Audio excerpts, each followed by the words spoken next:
Hey, it's W5HRO. Well, here's the Astro M100 linear amplifier, the amateur linear amplifier that works 10 through 40 meters, and it's a working. I even was able to fix the meter. Now, if you look, I'm getting, well, you can't see the meter, can you? Yeah, it's peaking up a little over 100 watts. And what I have to do is I have to bounce I have to back the load down to get it down, because it backs up when you modulate until you back it down to about 90 watts, which is exactly what the manual says. I can get it if I tune it, if I adjust the plate and the load a certain way, I can get it to where it's right at 100 watts and it doesn't back down. But I don't have my Dimco audio box plugged in. The mic's wired for it, and so I have to have it in line just to actually get the mic to work. But there's this non-amplified D104 doesn't have enough drive to drive this old courier on 10 meters. But I'm getting a lot of RF back. So here's what the amp off.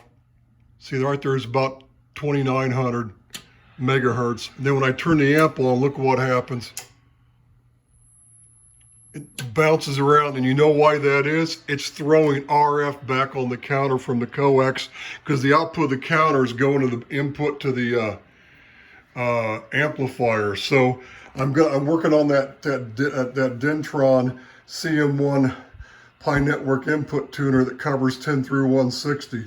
So I'm going to put that in line, and then the power on this is going to come up, and I'll have to back the load way down. But it's because that's why these old amplifiers, the reason that CBers used to, interfere with their neighbor stuff, and they, cause RF in the shack, and that their neighbor's equipment, next door and everything and around the neighborhood, is because a lot of these old amplifiers, even though this is an amateur amplifier, darn well it was geared for the CB market. It's sort of like the Palomar 90A and the Palomar 300s that did the same thing. But those had some decent input tuning on them, though.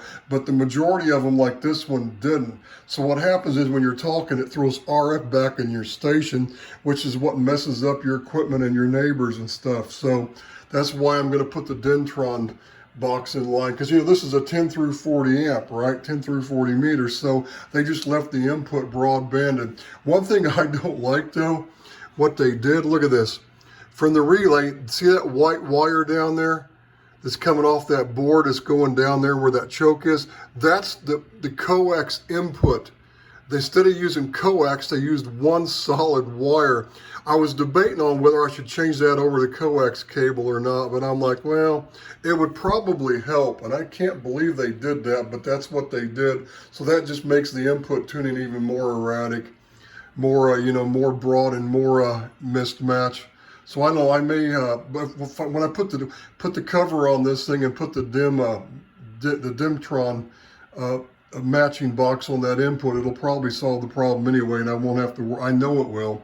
I may have to tweak one of the caps on that little Pi Network that's inside of it, but that's what I'm gonna have to do. And then look, I even put these big hunking caps in there because I don't want this thing to ever short out. This thing's working great now. So got power out, got a lot more than that little matching courier amp was doing. The only way I could get that thing to where it wouldn't modulate backwards is I had to back it down to about 40 watts, and that's really not enough power for 10. It is, but it isn't. At least this thing will do 90 to 100, and it'll work pretty good.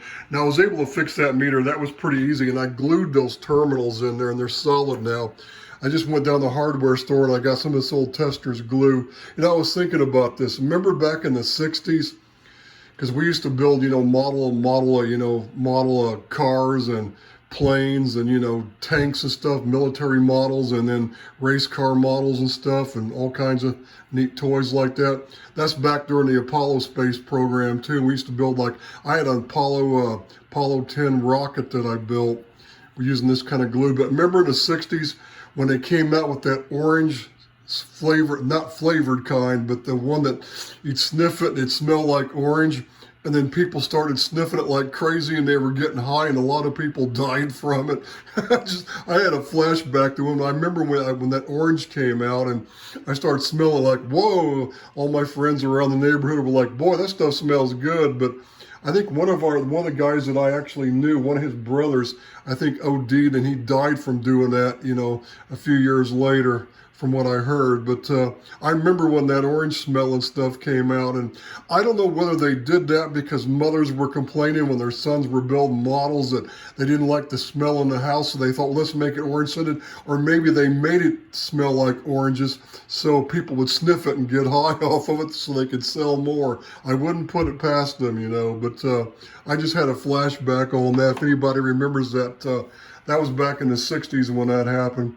So that's all for now. When I get this thing all buttoned up and I get the Dentron CM1 input tuning box on it and get everything all like I want it, I'm going to build new coax cables for everything, because I'm going to put the Demco box probably on top of the amp and the CM1 on top in the back, or I might just set it back here on this top of this table just so it's somewhere close. But I'm going to build cables, then I'm going to tune the radio and the amp and everything together properly, and then I'll do one final video when I get it all done and get the Demco box going and get everything back on the air like 100%, you know, like it's supposed to be.